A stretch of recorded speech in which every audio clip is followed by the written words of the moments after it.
Hello and welcome to the show. Today we're still on the series about how sales skills can help with personal growth and development. And today we're going to be looking at customer satisfaction skills, and how that can help you build a career and how that can assist in your personal development. Now, first off, we have to define what customer satisfaction is.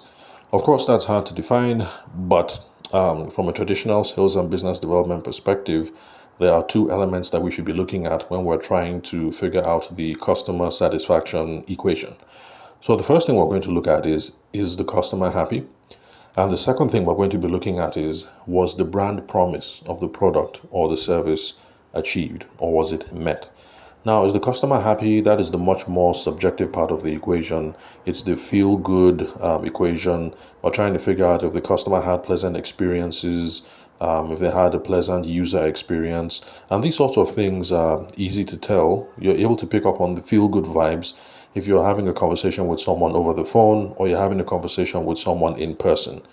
You're not going to get a good sense of this if you use email, because email is flat, it's formal, it's official, and you get no nuance in personal expression. Of course, that's one of the reasons why I keep harping back to the whole communication hierarchy.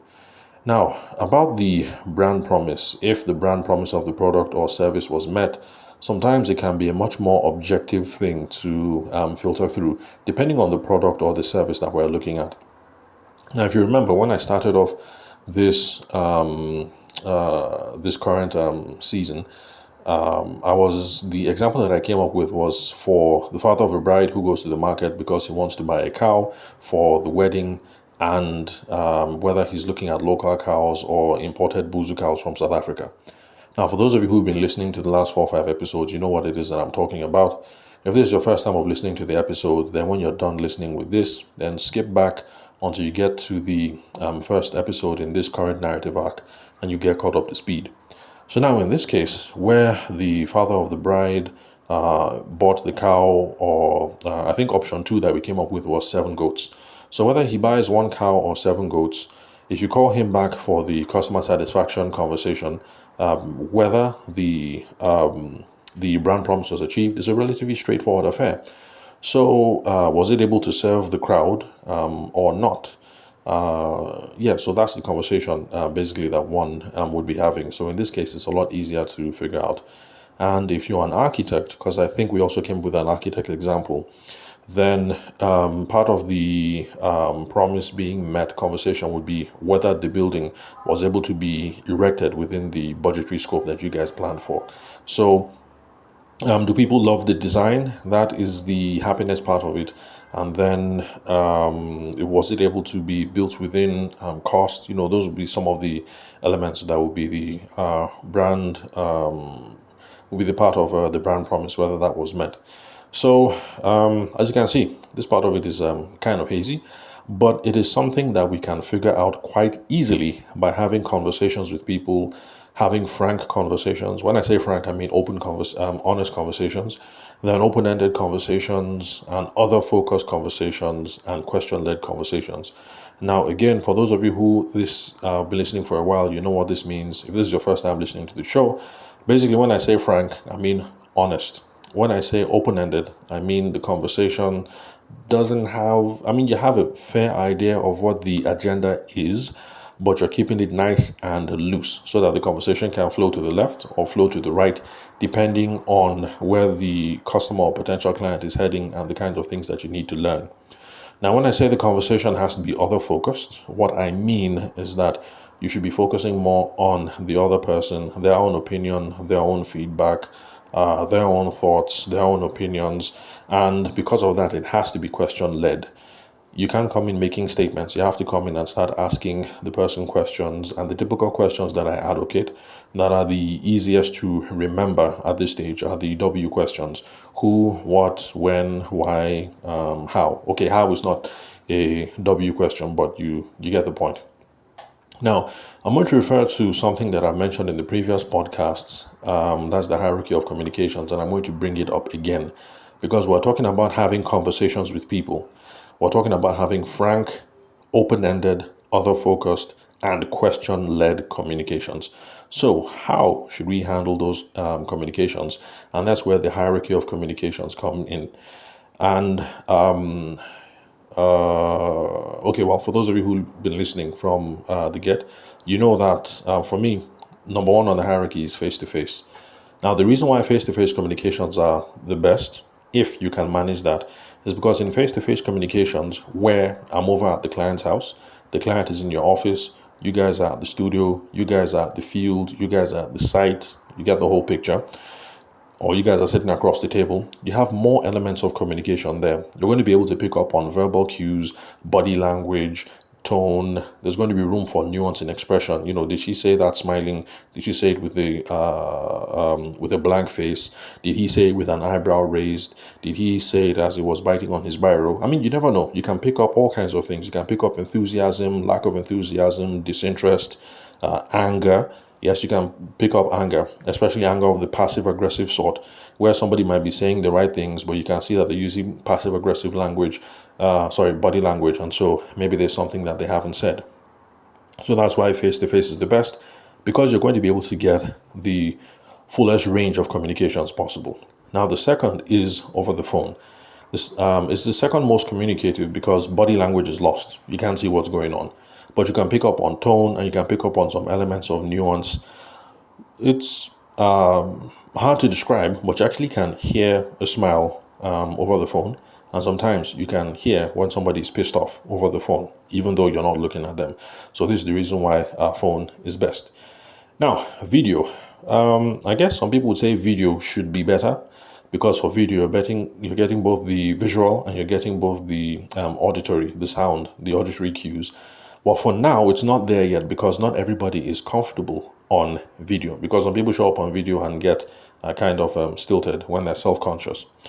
But if you get on video, at least you'll be able to tell the difference between somebody saying it was okay when they mean everything was 100%, and when they say it was okay, but what they mean is the experience was bearable, it was passable, it was tolerable, it was just there, it was meh, So you'll be able to tell that difference over on video. Then SMS or WhatsApp, that is also good because these days anyway, traditions might change later on, but right now, if you're sending somebody an SMS or a WhatsApp, if you're in somebody's inbox, then you guys have achieved a certain level of personal rapport. And then, of course, there's emojis and GIFs and things like that allow for a wider range of expression. Also, I just said GIF. I'm not sure if it's GIFs or GIFs. I'm not sure how they are pronounced. Then, at the very bottom is email. For me, email is at the bottom because it is the least personal. It is more formal, at least in this part of the world, in Nigeria. Email is more formal, it's official, so it leaves very little room for nuance and tone. Now, why bother about this whole thing of the communications hierarchy? We have to bother because we're trying to figure out what people really mean when they say things like it was okay, or I was happy, or you did good. You're trying to figure out what do they really mean and the extent to which they feel approbation, or so is it approbation? I'll be disapprobation. I can't remember, but you get the whole point. When they try to say it was good or when they try to say it was bad, you're not just trying to figure out is this a pleasant experience or not, but how pleasant was the experience or how nasty was the experience. That's what it is that we're trying to find out. And it is going to be different depending on whether the conversation was had face to face or if it was done over the email. So ideally face to face, but it doesn't always work. So you try and it doesn't always work for you to be face to face with all your clients, but anyway, you get the gist. If you're doing it email every single time, I think you can do better than that. At least try and make it an SMS, WhatsApp conversation, much more personal, so where people feel relaxed and they can say stuff or get on the phone if you can't meet face to face. But anyway, you get the gist. So, so put yourself in the best context possible to try and figure out what people mean. That is what this whole thing about the communications hierarchy is about. Put yourself in the best context possible. Now, the reason why all of this is important, customer success, customer satisfaction, did you achieve the brand promise and all of this, it is important because, number one, it helps for product or service development. It helps us to refine our product, refine our service, Back to the wedding photographer example, for instance, these conversations will help you refine and improve your photography style. It might also help you improve. Okay, well, I said, okay, well, that's product development, how good your product is. Then it can help you refine or help you improve service development as well. How do you interact with people? How do you handle conversations? What's the business process like? So that's the reason why all this feedback is important.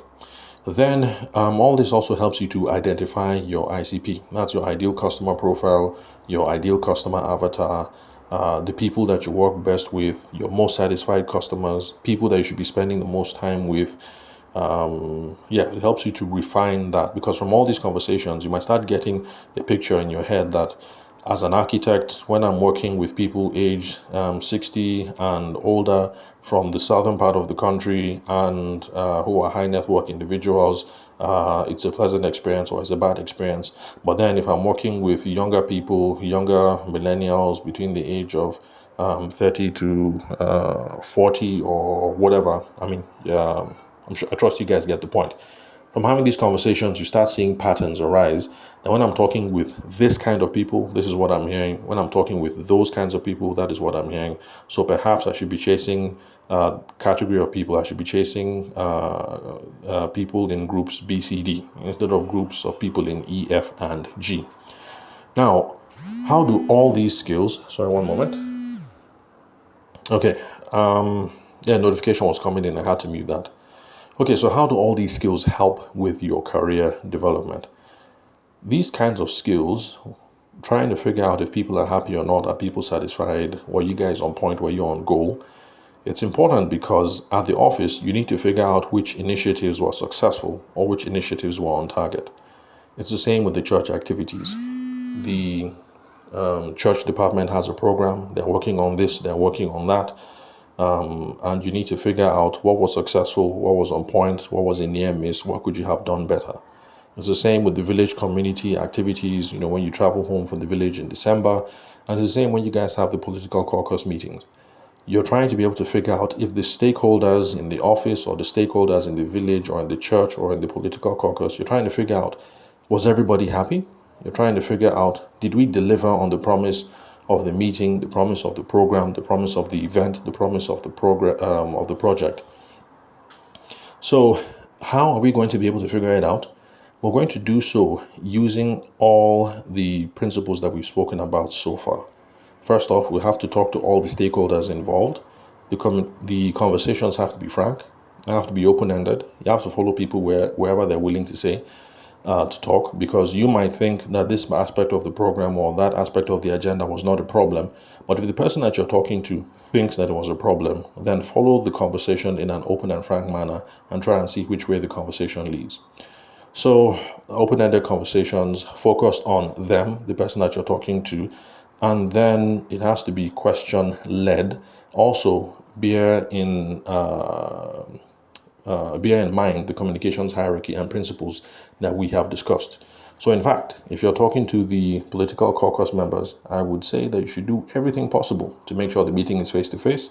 And that is why politicians always meet face-to-face, even if it's in the late hours of the night, because face-to-face is best. You're there, there's no bullshitting. You're able to figure out, what is this person saying? Where does this person stand? Now, how is this going to help in your career and your personal development and career development?